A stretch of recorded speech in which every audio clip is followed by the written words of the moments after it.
Welcome to the Firing Squad Podcast, where four guys talk about blazing hot topics that they discuss when no one else is around. No fluff, no bull. They tell it like it is. And now, here is the squad.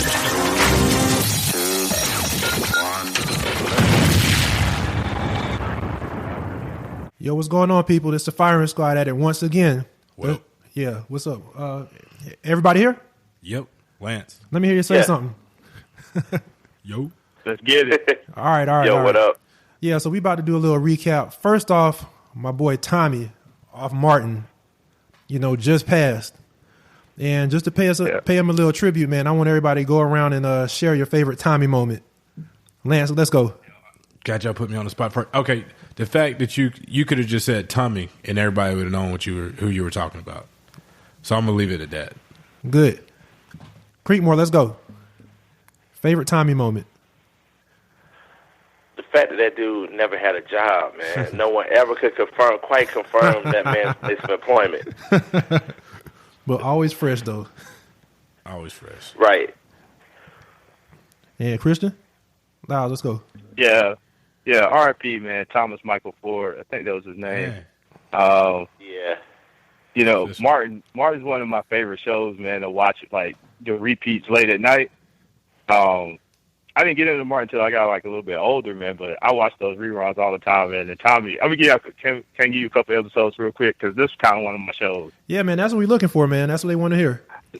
So, first off, you got the Aquanetta episode where he was dating this chick named Aquanetta, and they was going on the trip. They was going on the group trip, Aquanetta, and none of the friends that seen her.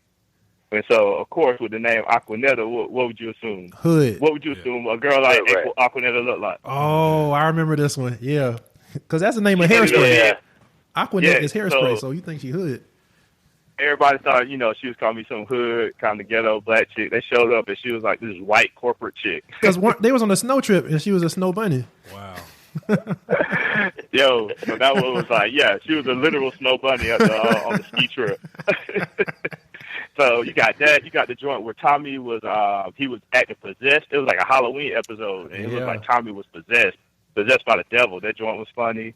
You got the one where Tommy acted like the preacher when Gina's parents came to town. He was acting like a preacher. He was good on that one. And then the one where it was like a trial, and Martin was a lawyer for some reason. I don't know what the hell. Was it a traffic case or something? And then he was like reading. Yeah, I think it was. It was a traffic case. Yeah. Yeah, and he was reading through like a transcript of some stuff that Tommy had said. I guess when they had talked, I guess he was trying to prove his alibi or something. And he was like, Tommy said something about he had met up with this girl and he was GTD. And then Martin kept trying to make him tell what GTD meant. And then eventually he told him it meant get the draws. Which completely defamed him like they did Trump. But we'll get on that later. But yeah, right. But yeah, man, R.I.P. to Tommy, man. They're one of the hood heroes. Y'all know I like to throw out that hood hero. Yeah, man. It's just certain people. It's just certain people that's not really famous on a famous level, but just like people that were characters in different shows and just different musicians that weren't really mainstream, but were just so like the black community just latched onto as people and as actors and characters. And Tommy definitely was one of the hood heroes. Yeah, we losing them all last week. R.I.P. to Shorty Low. Yep. Yeah. The hood heroes, man. My favorite Tommy moment when they asked for his business card and that joint was clear. He had no jokers that clear business card and walked off. Yeah, man. But shoot, speaking of GTD getting the draws, so what happened on that scene was Martin, exposed that Tommy was trying to get the draws to kind of, discredit his whole testimony on the traffic stop. So not only has our boy Trump been getting the draws, he been grabbing the cat. So let's go ahead and segue into Savage. So let's go ahead and segue into this whole rape culture thing. So what is rape culture? Anybody jump in? What's up? What is it? Rape culture, to my knowledge, is more or less a culture in which has been rape. Just the idea of rape or sexual assault is normalized to which it's more discussed and accepted. Any type of sexually aggressive acts towards women, anything involving sex or any type of physically aggressive acts towards women is normalized and made okay, and almost encouraged in situations such as, I mean, I guess they would say such as a locker room or something like that, or just guys together trash talking. Some would even say let's go to locker room. Let's talk about locker room talk. Let's talk about locker room talk. Go for it. Let's go. Because, like, I mean, we all have played sports. We all have been in locker rooms. I mean, and the thing, and this is the thing too. Like, I'm not gonna sit here and say like we don't talk about things in the locker room, but it's never as aggressive as what Donald said. I mean, we talk about it's never illegal. You'll say or criminal. It's consent. Yeah. The caveat is the consent piece, not whether it's crass or not, because it's very tacky. Yeah, it's like. Yo, did you? Go ahead. I've never heard. Okay, so just being in a fraternity, playing sports growing up, you hear guys. Yeah, when Hillary said that he rated women, I was like, all right, that's okay. That's not a big deal. That's not a big deal. But dudes do that because she might have been a 6 or something. Whether it's wrong or right, that's just what we do. Yeah, and in fact, I would argue that that's the difference between men and women. Like if you say, "Hey, Lance, I met a new girl," we like how she looked. That's just the first thing we ask. And if a girl says, "Hey," to their homegirl, I met a new dude, and it's like, is he sweet? That's just the way we are. We're just different that way. So like, I wasn't judging him for that, but I've never been around someone who brags or openly even admits to sexual assault. That's the difference. The P word itself is not what drove people crazy. Yeah, the P word. Did y'all hear Trevor Noah's take on the P word? What did he say? So basically, this is what Trevor Noah said. He was like, I got 2 scenarios for you. The first one was like, I met a wonderful young lady. We met up and had dinner. The conversation was breathtaking. And then afterwards, we, escaped to my apartment where I serenaded her with music. I made an advance and she said no, but I maintained to be persistent without her consent. And then I went on ahead and, finished the deed. So that's one, right? Then the next situation was like, hey, man, I met this shorty the other day, man. That bitch was bad as hell, man. I tried to holler. I asked her did she want to let me beat, but she said no. So I was like, man, I guess I ain't getting no pussy tonight. Right. So those 2 scenarios, one of them used the P word and pussy was very vulgar, but the first one is with no consent. Yeah. He was like, well, I guess I'm not getting any. And that's perfectly fine. Yeah. The first one was just like, straight textbook language, real, straight down the line, but it was still illegal. So that was Trevor Noah's take on the actual the P word that people trying to put too much into. The P word, it's not the P word. Hey, Rush Limbaugh said that liberals care too much about the word consent. Wow. Oh wow. Oh really? But I mean, he's probably raped before. That's part of the problem right there. I mean, that's identified as that's rape talk. Forget rape culture. That's like straight rape talk right there. Louz, okay, this is it's funny, but it's not funny. But Louz, I want to make you remember. What year did we go to Nashville? You already know about this. You remember that year we went to Nashville, and it was one of our homeboys, and he had broke up with his girl, and he was done. Matter of fact, it was 2 of them, and we were walking to a bar. Now by this time, like the game was at 4, and it's at night. We walk into the bar, and the white dude said, "Hey man, I want to rape some ass tonight," and we looked at her like, "What, dude?" Wow! You remember the dude? He said he wanted to rape some ass. The dude was that will pause any conversation. Hey, I wish you could see us. We went in different directions. Like we was together, and as soon as he said that, we was like, we're not going with him. Yeah, tonight. Not today. Yeah. Deuces, homie. So I think the feminist movement, they always have a desire for because one lady tied it into they're like rap culture perpetuates the rape culture. See, I think the feminist movement, they still have a desire to not have us call women bitches and hoes, which is wrong. I don't, participate in that anymore and not be like misogynistic in our language. But I think they've taken this opportunity to tie that agenda in with the whole Donald Trump thing and the rape and the language you use, and they're muddying that. You see what I'm saying? But what rap other than Eminem talks about raping people? Well, but I'm not even talking about rap. I'm talking about just like the language people use towards women, because the word pussy and stuff, they're trying to be like, men talk like this all the time, and then blah, blah. They're just making all locker room talk isn't rape talk. Blame it on Hollywood.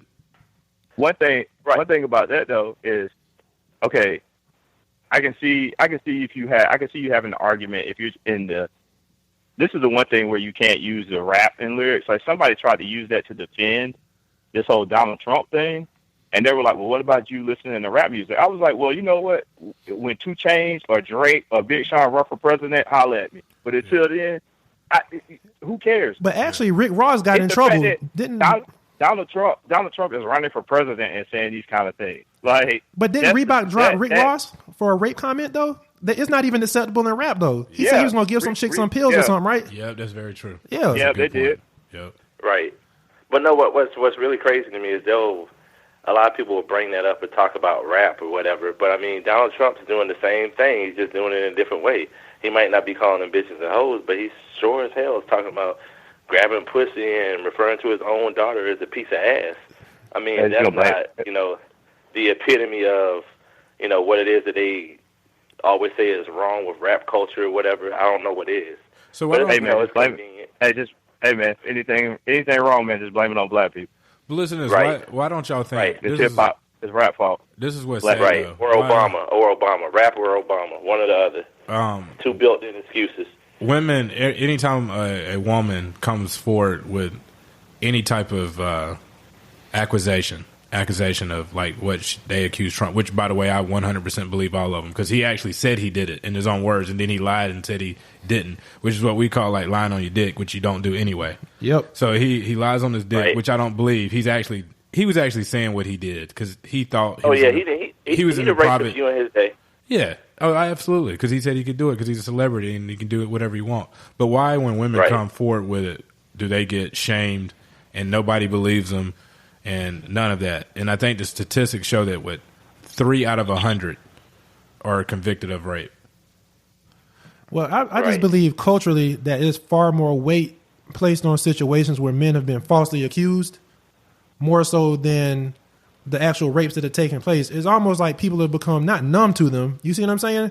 But it's like you hear a woman get raped, okay, you're like, okay, that happens. But then you hear that 1 or 2 times where a dude's been falsely accused and actually been in prison. It's like a huge story.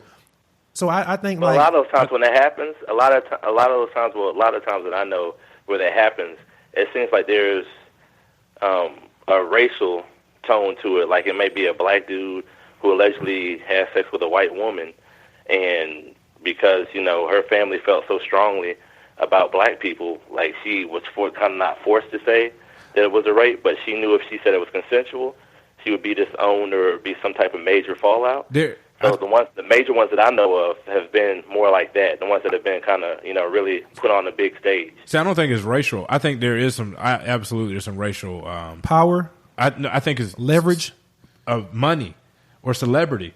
Because if you're poor and someone accuses you of rape, you don't have a chance. Or leverage. Look at Jameis Winston. Ain't nobody believe that chick. Celebrity. And I mess around. Yeah, celebrity. And I mess around and heard that girl give her a testimony like years later, like exactly what she said happened. And I kind of hate Jameis on the level. I think Jameis did it. Okay, so question. I'll go around the table. But even the girl with that, was she black? The girl with Jameis. She was white. She was white.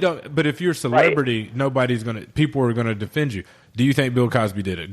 Louse, do you think Bill Cosby did it when it first came out? Not now, but when it first came out, like when the 30th woman came out, do you think he did it? When which one? Like when all those women came out a couple years ago. You think Cosby was stealing it, man? You think he was taking it? I mean, when the very first one came out, like when Janice Dickinson came out, I was kind of like, Janice, I don't know about you, because Janice kind of seemed like she used to get it in and party back in the day, and Janice still seemed like she get in and party. See, and I think this is like, I didn't believe Janice, like on the strength of just her by herself. But then once more women came out, I mean, when the smoke is fired, at that point, it was just, I didn't want to believe it, but in my heart of hearts, I knew, I'm like, damn, Bill probably rape these chicks, man. And it was like, that's what you said. Like, that's the key. You didn't want to believe it, and that's the problem. No, it's not the problem. That's the reality. I didn't want to believe it, I didn't want to believe it because of the perception I had of Bill Cosby, because I don't even know Bill Cosby. Like, and that's the thing is, like, we don't know these celebrities. We know the characters that they play, but we don't know them as people, so we don't know the type of person that they are. And like, and I think I had to kind of think about that and be like, you know what, like, he's not. They're human. He's not Cliff Huxtable. Yeah, like, he's not Cliff Huxtable. These are humans. But and so at that point, I'm like, well, shit, yeah, he's capable of doing it. He's just like, Joe Blow on the street or whatever. Cam, you think he did it? A crazy. I think he did it after like the 30th woman came out, but not wanting him to have